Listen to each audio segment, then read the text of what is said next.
I'm going to talk today a little bit about some of my research on dinosaurs. I mostly study dinosaurs, but I study also other kinds of fossil vertebrates, so some mammals, some crocodiles, but mostly dinosaurs. And so I'm in Edinburgh in Scotland, in beautiful city in Scotland, and I teach at the university there, so I'm an assistant professor there. So the work that I do field work, like many paleontologists, to find new fossils. And then when we find fossils, we try to study them in as much detail as we can to learn about the anatomy of the animals, to understand them as animals that lived, that moved, that fed. And then all of that information on anatomy is very important to us as we build up phylogenies, or family trees, showing how these different dinosaurs are related to each other, how they're related to living animals. And then the last step of a lot of the work we do is looking at bigger questions about evolution.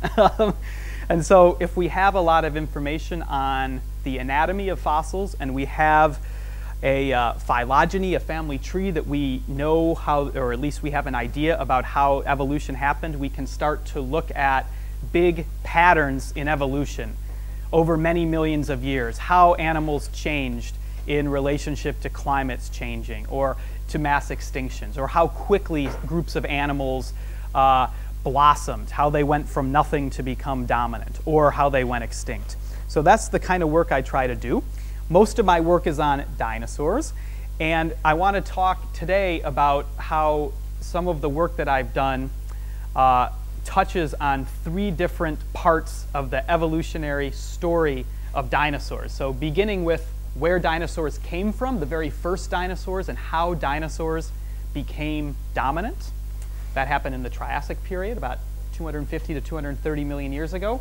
Then once dinosaurs were around, once they spread all over the world, this was the heyday of their evolution. For over 100 million years, dinosaurs lived everywhere, grew to huge sizes, and were very important animals, and gave rise to birds, and I'll talk a little bit about that. But then, of course, all of the non-bird dinosaurs went extinct 66 million years ago, and I've also been working a little bit now on the extinction of dinosaurs. So I'll talk a little bit about those three different themes. So let's start at the beginning. A subject I think is very fascinating is where dinosaurs came from, because I think when we think about dinosaurs, we think about Tyrannosaurus rex or Brachiosaurus, very big dinosaurs, big predators, dominant animals. But dinosaurs were not always like that. They had to come from somewhere, and the story of how dinosaurs evolved and how they became dominant is a very interesting one. And it goes back to the Triassic period, the first part of the Mesozoic. 250 to about 230 million years ago is the origin of dinosaurs, and then the Triassic extends to about 200 million years ago. So really, it's about 50 million years when the first dinosaurs evolved, and dinosaurs then got bigger, dinosaurs spread around the world, and they became dominant. This happened after a very big mass extinction at the end of the Permian, the biggest mass extinction that ever happened, where maybe, depending on what numbers you believe, maybe 90% of all species died off. And the extinction was almost certainly caused by Russia, by the Siberian Trap, some of the biggest volcanic eruptions ever in the history of the world, even bigger than any we have in America. And so, just to see how big they are, this is a geological map of part of Russia I found on the internet in Cyrillic, so I don't understand everything, but this is kind of the outline of these rocks that were formed from those eruptions, where you can find them in Siberia. And I mean, Russia, your country, is huge, so this says something about how much rock these volcanoes produced. And it wasn't just rock, but it was also everything that also comes out of volcanoes. So lots of gases and other poisons. And it's thought that that basically poisoned the planet. It caused the planet to get a lot hotter. It also led to a lot of things like acid rain and environmental collapse. And whatever exactly happened, it was catastrophic, and a lot of animals and plants and microorganisms died out, and environments were changed for a long time. But, as often happens with mass extinctions, a lot of things die, But new things then have the opportunity to evolve, to originate, to begin their own evolutionary story. And of all these major groups that we know of today, the modern amphibians, mammals, lizards, crocodiles, all of these animals, also turtles, originated after that end Permian extinction, within the first probably 10 million years or so of evolution after that extinction, in the early to middle part of the Triassic period.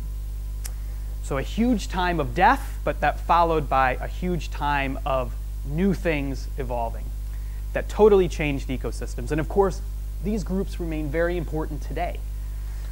Now, one group in particular here, this Archosaur group, this is where dinosaurs come from. This is this major group that includes crocodiles and birds. And crocodiles and birds are each other's closest relatives among the living vertebrates.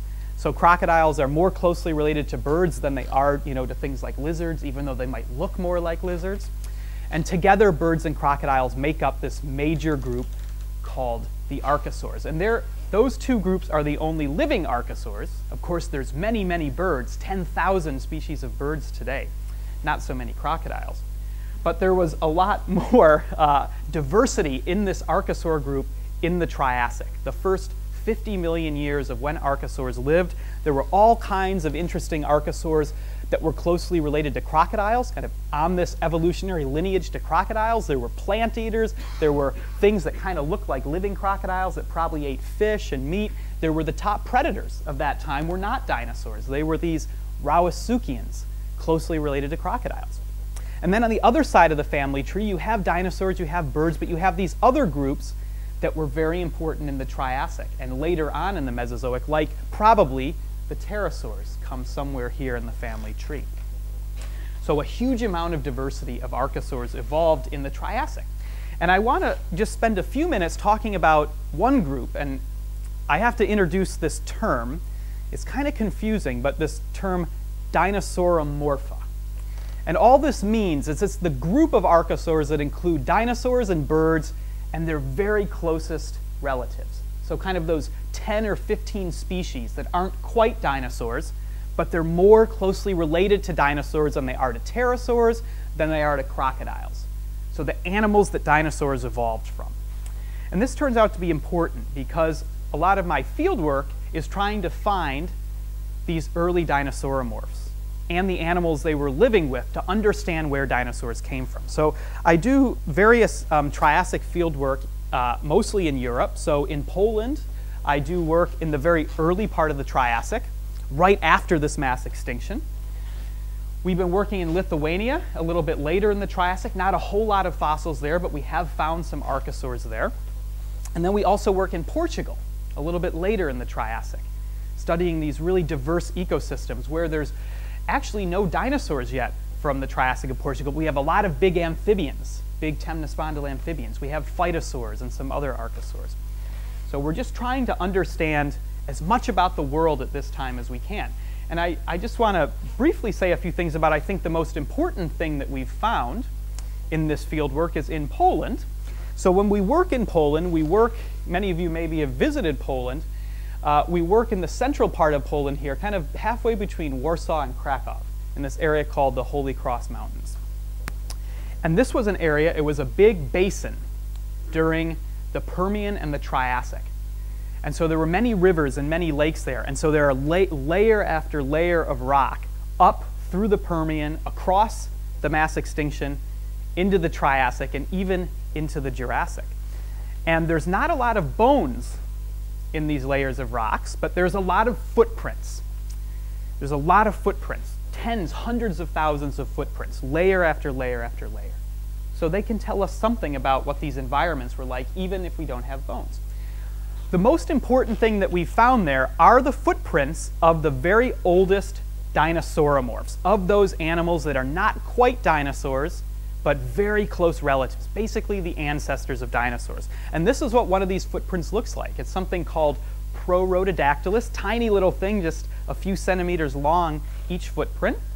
It may be kind of hard to see in that picture, so there is an outline of it. These are really interesting footprints because we can identify them as being made by one of these dinosauromorphs. We know that they're archosaurs because we have trackways and they're very narrow, and archosaurs walked upright. They didn't sprawl out like crocodiles and like a lot of lizards and amphibians from that time. So we know they're archosaurs. And within archosaurs, we know that they're dinosauromorphs because, like dinosaurs, the outer digits here are tiny. They're almost reduced. It's those three middle ones that are the most prominent. And it only walked on its toes. It didn't walk on its entire foot. It only walked on its toes, just like dinosaurs. So we're very confident, even though it can be difficult to identify footprints, that this is a footprint of one of the very, very, very closest relatives of dinosaurs, and is from rocks that are very old, 250 million years old, only 1 or 2 million years after that horrible end-Permian extinction. And we don't just have a few of these footprints. We have a decent number of them. Sometimes we find bedding surfaces that are covered in these footprints. And so they allow us to make a reconstruction, hypothetical, a little bit of guesswork, of what the ancestor of dinosaurs would have looked like. And we think it would have looked something like this. And I know this looks really weird, and this looks nothing like a T-Rex or a Brachiosaurus.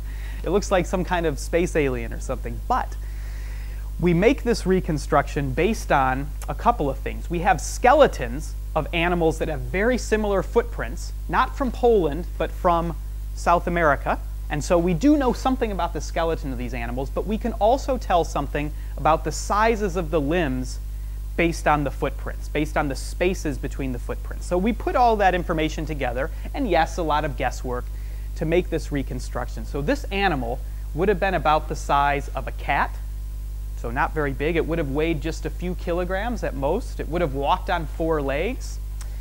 And it would have been a very fast animal. You can tell, I think, just by looking at this, that this was an animal that could run really, really fast. And this is where dinosaurs came from. Very humble origin for dinosaurs. Now, this slide's a little bit complicated, but the important thing in this slide is that we don't just have footprints from that one site that's 250 million years old. We also have footprints from many other layers. And we can use those footprints to look at how these early dinosaurs were changing over time. And this is very important because we don't have any fossils of the bones of dinosaurs or the dinosauromorphs, the close relatives, until about 245 million years ago. So the first 5-6 million years of the Triassic, footprints are our only record of what the dinosaurs and their closest relatives were doing. Our only record of where they lived, about how big they were, about whether they walked on 2 feet or 4 feet. And we have good footprints in Poland, but there's also other footprints from France, from South America, from Western United States. So it's a decent record. We have different sites. This is one site, this is another, this is the youngest kind of major site. And we can see over time. So one thing, there's a few things that are interesting, just to interpret what's a mess on this slide. But in these little charts, the dinosauromorphs are in red. So we can see that in these different footprint groups, the dinosauromorphs are very rare. And much more common are footprints of early kind of lizard-type things, and also amphibians, and maybe even some other archosaurs. But these dinosaur animals were there, but they were not very common.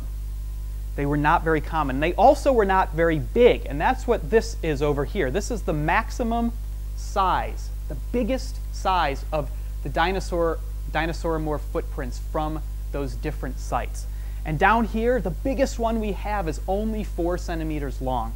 And in the next site, the biggest one we have is only 5 centimeters long. But then in this next site, by about 246 million years ago, we have much bigger footprints, 15 centimeters long. And this is also when we see the first footprints of dinosaurs like this that only walked on their back legs. So all of these ones walked on 4 legs. So again, we only have footprints, but we can see dinosaurs become bigger and dinosaurs evolving different ways of moving. At first it was only 4 legs, then 4 legs and 2 legs. So the footprints are quite important. But footprints, I don't like to study footprints very much because they're very difficult, because all you have with the footprint is an impression from one part of the skeleton. So there's very little information on anatomy that you can really get from just an impression of one part of the skeleton. What we want, of course, are what everybody wants, and those are complete skeletons, or at least somewhat complete skeletons. And so a lot of my work also is trying to find new skeletons, but also studying a lot of historic skeletons. So from the dinosaur side of the Archosaur family tree, but also from the crocodile side. And then, if we have a lot of information from skeletons, we can build these big family trees. And this is what I did as a master's student. I built this big family tree of archosaurs, showing the relationships of the major groups, not of every single archosaur, but of the Triassic archosaurs. So dinosaurs are over here, pterosaurs are over here, all of these crocodile ones are over here, living crocodiles are up here, so we have a big family tree. And then, of course, when we have a family tree like that, we can use it to study evolution. It gives us that framework to tell the story of evolution, because it tells us what's related to what, and it tells us when different groups split from each other, when different groups evolved. So there's a few things that we like to do with the evidence that we have, and this is where this macroevolution, this picture of Darwin that I put up on the slide, this is where we try to study evolution, to look at big patterns, to tell the story of where dinosaurs came from, how quickly they evolved, these kind of things. So one thing we can do is we can use the family tree just to look at how the number of species of archosaurs changed over time. Simple diversity, just like you might do today. You go to one ecosystem, you count the number of species, you compare that to something else. So that's what we have here from the early part of the Triassic into the Jurassic, and we can see that the story is very interesting. There are not a lot of species of archosaurs early on in the early to middle Triassic. Very low diversity. And that's true in red here is all archosaurs combined, but then in purple is the crocodile side of the family tree, and in green is the dinosaur side of the family tree. So the dinosaur side, the crocodile side, both not very diverse early on, but there was a big spike, an increase in diversity in the later Triassic. And then there's a decrease in diversity again across the Triassic-Jurassic boundary. Maybe this was gradual, maybe it was more sudden. We don't know because we do not have a lot of fossils from this part. But what we do know is that there was a big extinction, whether it was sudden or gradual. And this is a second mass extinction. The Triassic began with a mass extinction and it ended with another mass extinction. But that's quite simple. That's just counting up the number of species. That says nothing about what these animals were like, what kinds of diets they had, locomotion, behavior. And so we can also measure another type of diversity, and this is a diversity measure based on the skeletons of these animals. And this is something called disparity. So how variable, how diverse were the skeletons? And so diversity versus disparity, you can kind of think of this maybe if you have two different ecosystems somewhere and you want to compare them, and maybe one ecosystem has 15 different species of mammals. So a lot of species, a lot of diversity, but maybe they're all some kind of rodent, let's say. So they all are very similar in their skeletons, similar in their behaviors. Maybe you have another ecosystem, only 3 species of mammals, so many fewer species in that first ecosystem, but maybe, let's say, those 3 mammals are a bat and a monkey and, I don't know, a platypus, let's say. Even though there's only 3 of them, the diversity of their skeletons, of their diets, of their behaviors is much greater than that first ecosystem. So we're trying to get that anatomical measure of diversity when we measure disparity.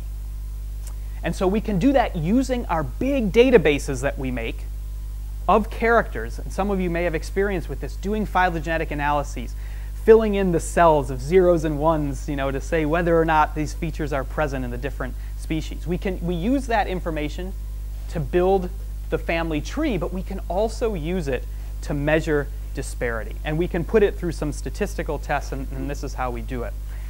When we measure disparity, we get these morphospace plots, and this is just a measure of the overall variation of the skeleton. So each dot is a species, and when 2 species are very close together, that means their skeletons are very similar. When they're very far apart, that means their skeletons are very, very different. And then you can group together different groups. Let's say you want to compare crocodiles to dinosaurs. You can group them and measure how much of that morphospace that they fill. And so in this case, this says that the crocodiles fill a much bigger area than the dinosaurs. They had more diversity of their skeletons. Anyway, so let's look at this, though, over time.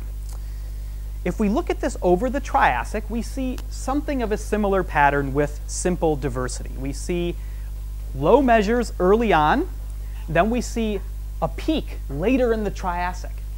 And then we also see, again, a big decline across that Triassic, Jurassic extinction. So a huge amount of skeleton diversity was lost at that extinction. And that's because so many of these crocodile relatives, like phytosaurs and the big Rawasuchian predators, these groups totally go extinct. They totally go extinct. But there's something interesting here. These kind of plots may be a little hard to read because they start early on and then they go up through time. But if we look at this a different way, we start early in the Triassic over here, and then we go up through time to the right into the Jurassic, and we now just compare the crocodile side and the dinosaur side. When we do that, we can see that during the entire Triassic, the crocodiles were more diverse in terms of their skeletons than the dinosaurs. Significantly too, because those air bars do not overlap. So really it was the crocodile line that was doing so much better, so much more successful in the Triassic than the dinosaurs. But that relationship right here changes. And this is that second mass extinction at the end of the Triassic. When dinosaurs are able, for some reason, we don't know why, but some reason dinosaurs were not much affected by this extinction. But the crocodile line was devastated. They were almost entirely wiped out. Only a few lineages leading to living crocodiles were able to survive. It's a very interesting story. Dinosaurs, for the first 50 million years of their history, weren't very special, at least compared to the crocodiles. That's disparity. Very quickly, there's a third type of evolutionary measure that we can look at, and that's rates of evolution, how fast evolution is happening. The diversity and disparity that we just looked at, that says nothing about speed. So we can measure rates if we have a phylogeny. We can map the different characteristics onto the tree and see where they change, where a new bone evolves, or where a small bone changes to a big bone, these kind of things. And we also can measure the amount of time for each branch of the tree. So if we know how many features are changing, and we know how much time that took, or we can at least estimate it, we can get a rate of change for each branch. And we can group those rates by time, and when we do that, we see a very different pattern. We see very high rates early on in the Triassic, when archosaurs, dinosaurs and crocodiles, were not very common, when they were not very diverse. Even so, they were evolving very, very fast. And there was a slowdown later on in the Triassic, and then no real changes across that mass extinction. So it looks like, simply looking at the speed of evolution, all the action was early on in the Triassic, right after that mass extinction, which maybe you would expect, because that mass extinction cleared away basically most of the competitors and let these new groups evolve. So let's put some of this together now. I know this is a little bit about diversity, about disparity, about rates, but we can put it together. It's okay, don't worry. This happens all the time when I lecture. So we can put these things together to tell a story, and I think that's what's very fun about science. That's what I love to do in science, is try to tell a story based on evidence and data and experiments and testing, but putting these different evidence together to try to understand evolution. I think that's what's awesome about being a paleontologist. So this is how I think the story of early dinosaurs happened, how dinosaurs became successful, putting all of this together. So, archosaurs, the bigger group with dinosaurs and crocodiles, originated right after the end Permian extinction. The footprints in Poland tell us this. They were there very early on, including the dinosaur side, like those footprints in Poland, but also the crocodile side. And we even have skeletons from a few million years later. So we know that these groups evolved very soon after that mass extinction. but they were very rare. Very rare. Outnumbered by the lizards and by the amphibians. They were also mostly very small. You didn't have giants like T-Rex or Brachiosaurus. But as we saw a minute ago, they were evolving very fast, evolving at very high speed. Later on, during the rest of the Triassic, the family tree was fleshed out. A lot of new species evolved. There was that peak in diversity, in number of species, but also in the skeleton diversity in the late Triassic. And that's when you had many different groups of dinosaurs originate, also many different groups on the crocodile side. But during this time, it was the crocodile half of the family tree that was more diverse than dinosaurs. For these 50 million years, the crocodiles were really doing more than the dinosaurs. They were more important animals in their ecosystems. However, this other mass extinction happened. And that extinction is here. And this extinction wipes out most of the crocodiles. Only a few make it through, but dinosaurs sail through for some reason, still trying to understand.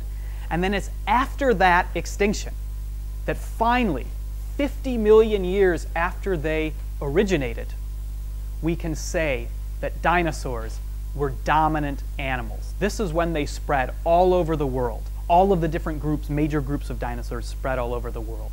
This is when dinosaurs first evolved huge sizes. This is when dinosaurs properly started to become the top predators and plant eaters in almost all ecosystems on land. So, again, 50 million years from the time that dinosaurs started to the time that they became these amazing, huge, dominant, successful animals that we think about. And two mass extinctions were key parts of this story. And that's when we finally get this kind of world. I think what we all think of when we think of dinosaurs. When we think of big long-necked dinosaurs, huge meat-eating dinosaurs, armored dinosaurs, dinosaurs with plates on their backs and horns and crests on their skull. That's only in the Jurassic. And so, now, let's talk a little bit about what happened to dinosaurs after they became dominant. Filling out the time scale, we saw dinosaurs get their start down here. After they got their start, they had this other extinction, of course, and then a huge period of time where they were the dominant animals on land. And this, again, is when the major subgroups of dinosaurs spread around the world, different groups evolved, and the basic family tree of dinosaurs was established. Not all of these groups were there in the Triassic. Some of them were, but not all of them. And so really, that's when these kind of dinosaurs start to live. The dinosaurs we're all familiar with. So a lot of my work focuses on one group in particular of dinosaurs called the theropods, and that's what I'm here studying in St. Petersburg, specimens that Sasha has collected. Kilescus, this very early tyrannosaur, very important early specimen. Very small tyrannosaur, but tyrannosaurs also had a very humble start. They didn't start as very big animals, that only came later. So I'm here to study that specimen because I'm very interested in the theropods, and these are the meat-eating dinosaurs, T-Rex, Velociraptor, and also birds. This is where birds came from. So just like with the Triassic, we try to do a lot of field work to find new specimens of dinosaurs. So we have a big project now in Romania. And a few years ago, we found this and described this. This is really the best specimen of a meat-eating dinosaur from the last 60 million years of the Cretaceous from Europe. And this is a close relative of Velociraptor that we called Bellor. And we're going out there in a few months to try to find more. So we're always trying to find more. And we also find mammals there and crocodiles and many other things. We try to study a lot of skeletons. And so these are all different dinosaurs that I've named and described. So from really across the family tree, but a lot of tyrannosaurs. I've done a lot of work on tyrannosaurs. When we find skeletons, we don't want to just look at them, but we want to use all the tools we can to understand their anatomy, which then can then help us better understand them as living animals, how they behaved, and also help us build the data sets we use to make family trees. So this is a CT scan of a brain case, the brain region of a tyrannosaur, the bones at the back of the skull. These are the bones here, and we put this in the CT scanner, and we can see inside of the specimen. These are all different sinuses, open spaces where there was just air and soft tissues. And this up here is what the brain would have looked like. And this is the ear, the inner ear, and these are the different nerves coming off the brain. So we try to use these tools whenever we can. It can give us a lot of information on what these animals were like. And then, of course, we want to build family trees. And so this is what my PhD thesis was about, was building a big phylogeny of the meat-eating dinosaurs. So trying to understand how T-Rex and Velociraptor and birds and all of these animals are related to each other. So we have a very, very big data set, and we're just going to publish this hopefully within the next few months. But this is what I spent 5 years in New York as a PhD student doing. When you do these trees, you really see that birds are just another group of dinosaurs. Birds are here, you know. Dromaeosaurs are here, tyrannosaurs are here. Birds are just another group of dinosaurs, just like humans are a type of mammal. Of course, birds are special because they can fly and because they live today. They're the only dinosaurs that live today, but really, birds are dinosaurs. It's an amazing thing. There's a lot of evidence for this. Some of the best evidence are the feathered dinosaurs from China. Thousands of fossils of dinosaurs of many different species covered in different kinds of feathers. The best evidence of all that birds evolved from dinosaurs. And some of these dinosaurs really look like birds. Some of them really look like birds. But it's not only very bird-like dinosaurs that have feathers. We even have tyrannosaurs with feathers. Tyrannosaurs were not flying, you know. They're very primitive compared to birds, but they also had feathers, probably to keep warm or for display. These are things that a lot of birds use their feathers for today. But incredible. Probably every meat-eating dinosaur, if I had to guess, had feathers. And maybe every dinosaur had some type of feathers. Of course, these feathers up here are very simple. They look a little like hair. They're not the complicated feathers that birds use to fly. Those only evolved later. But those evolved in dromaeosaurs, basically, in velociraptor-type animals. There's a lot of other evidence, too. We have dinosaur fossils preserved sitting on their nests, protecting their eggs, just like living birds do. We have lots of features of the skeleton that are only found in birds among living animals, but also they're known in dinosaurs. Things like wishbones, the fused clavicles. Only birds have these. Mammals don't have them, lizards don't, amphibians don't, but a lot of dinosaurs do. And there's 100 other characters like this. We know that dinosaurs grew very fast from bone histology. Living birds grow remarkably fast. So that kind of high growth rate is also something that tells us dinosaurs and birds are very close relatives. Then we have soft tissue. We know that dinosaurs, at least the meat-eating dinosaurs and the long-necked dinosaurs, had air sacs from their lungs extending into their bones. And this is part of this very complicated lung that birds have, very efficient lung, very good for breathing a lot of oxygen, which birds need to fly. But that is also seen in dinosaurs. So this is just some of the evidence. But I think this is awesome because we have a major group of living animals, birds, evolving from dinosaurs. And we also have a lot of fossils because a lot of people are interested in this. So we have a lot of evidence to study a major evolutionary transition. One of the biggest transitions in the history of life, the evolution of these animals that could fly from meat-eating dinosaurs. So very quickly, I just want to talk about two things that we've done. We've compiled a lot of evidence on the anatomy. We have our family tree, and we can use that to do some of the things that we did with the Triassic, to look at diversity measures and look at rates of evolution. So first of all, we can look at rates of evolution. We can ask how quickly were not just early birds, but all carnivorous dinosaurs evolving features of their skeleton. And this, I know this is impossible to read, that's okay. The important thing to note is that there's a lot of colors on here, but there's some red and there's a lot of blue. We have a statistical test that tells us whether or not these individual parts of the big family tree evolved faster or slower than the rest of the tree. And where you see red, a lot of red, that means that these parts of the tree evolved faster than the rest of the tree. If you see blue, that means slow rates of evolution. And so you can see here there's two parts of the tree where there's a lot of red. First of all, there's tyrannosaurs.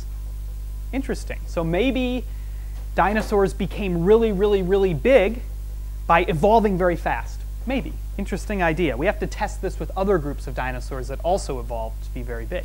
But the other group is birds. We see very fast rates of evolution in birds. Incredibly fast rates. So maybe this is telling us that when there's a major change in evolution, something like a bird evolves from a dinosaur, or maybe also something living on land evolves from a fish, or a whale evolves from a mammal that lives on land. Maybe these major transitions happen because there's an increase in the rate of evolution. We have to test this, of course, with other groups, but with birds we have good evidence that evolution was happening very, very fast when birds were evolving. But what about this issue of disparity that we mentioned, where we can take information from all of those features of the skeleton and make this map and kind of show how each species falls, out with others? When we make a map like this, we can test, as we saw before, crocodiles much more diverse than dinosaurs because they have a much bigger space on this map than dinosaurs. But we can also look at whether or not two groups are really distinct from each other. Here, dinosaurs and crocodiles are because they do not overlap. There's the space between them. So they're distinct groups. They had different skeletons, significantly different skeletons. Is this true of birds and their closest relatives? Is there a distinction? Is there a big change in what the skeleton is like when the first bird evolved, separating birds from other dinosaurs? Well, no, it turns out there's not. Yes, birds evolved very fast early on, but they were not distinct from their dinosaur relatives. You can see, actually, when we do this kind of plot, birds are in these red stars, and they're all over the place. They overlap with everything. There's no distinct groups. And I should say that it's not just a question of looking at that, but there's also different statistical tests we can do that test whether there's significant differences in the overlap.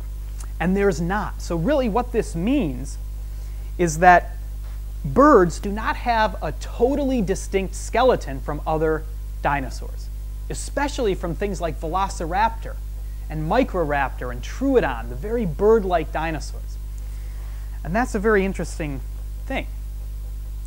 What it really means is that the skeleton of birds, feathers and wishbones and air sacs and all of these features that are only seen in birds today, they evolved over tens of millions of years, gradually in dinosaurs. They didn't all evolve at once. They didn't all evolve at one time and separated birds as different than dinosaurs. Nope, they evolved over tens of millions of years.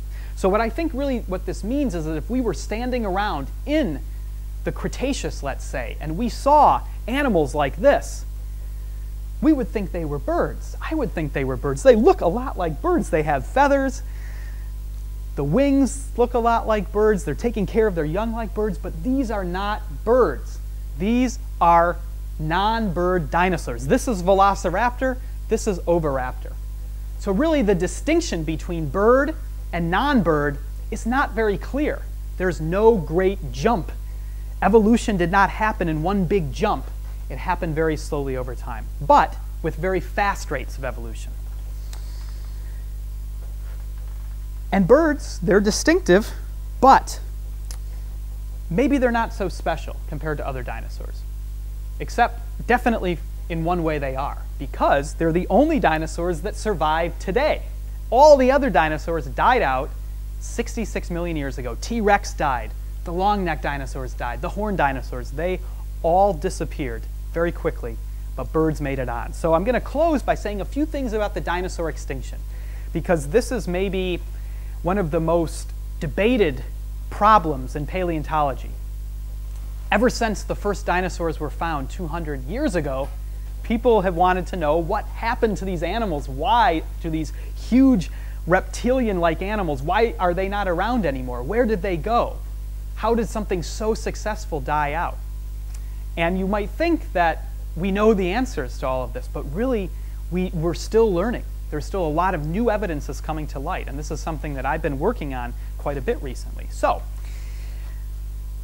keeping the story in perspective, going from the origin of dinosaurs, the time of dinosaur dominance, dinosaurs had a long time of success, and then it all ended 66 million years ago. And this, we know, is when a huge asteroid or a comet hit the planet, something about 6 miles, 10 kilometers wide. It hit what is now Mexico, and we know this because there's a crater there, and there's all kinds of other evidence. So we do know there was a big asteroid. That is definite. And that asteroid would have had huge effects, terrible effects. And maybe it is what really killed off the dinosaurs. But the issue about the asteroid is, although it was certainly devastating, that asteroid, it hit a planet that was changing. It didn't hit a planet that was steady. It hit a planet where a lot of other things were happening. So there were huge volcanic eruptions going on in India. Not as big as the Siberian eruptions from 250 million years ago, but, you know, almost as big. And this would have created a huge amount of lava, a huge amount of gas, all of those things that we know from other mass extinctions have caused a lot of animals to die off.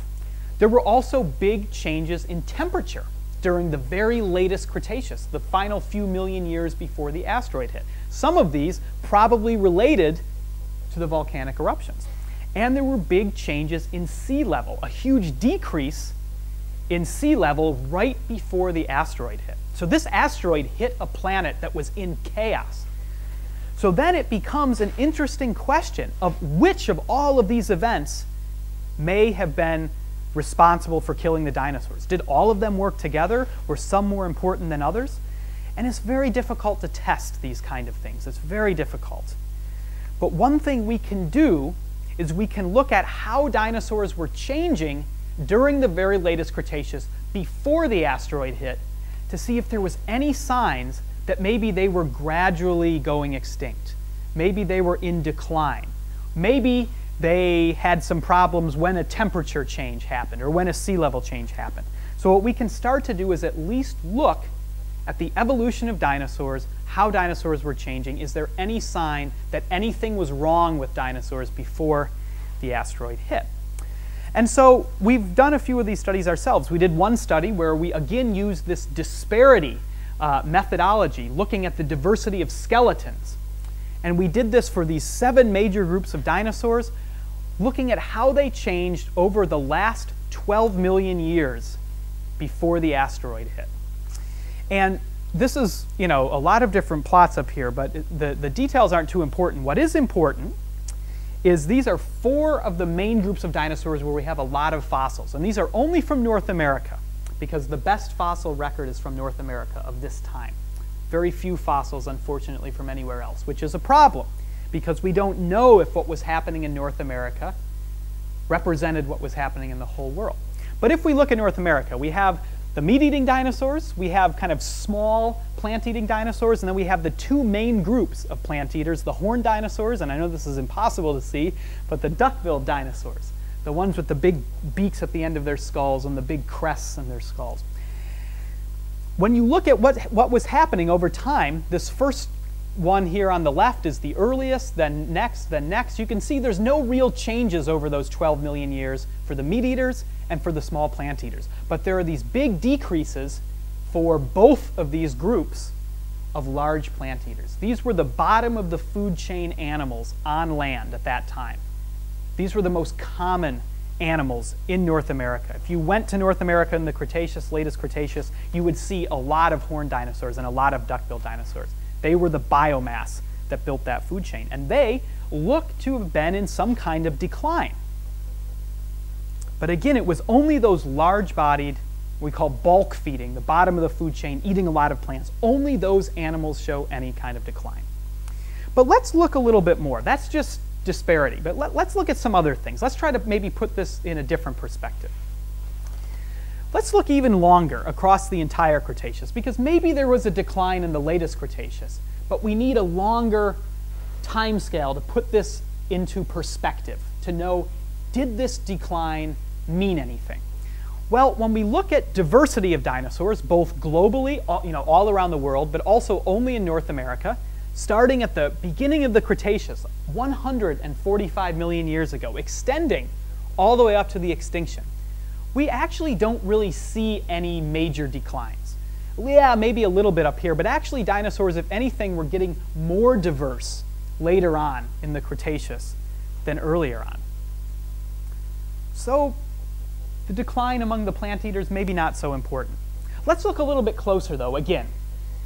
Let's zoom in on those final 12 million years. We saw the disparity before, a few minutes ago. That's what's over here, so forget about that. But we've also done this with diversity, the number of dinosaur species. And we do see, again, yeah, there is kind of a decline here. We kind of see that here and here. Higher diversity here, and then a decrease right before the asteroid hit. But what does that mean?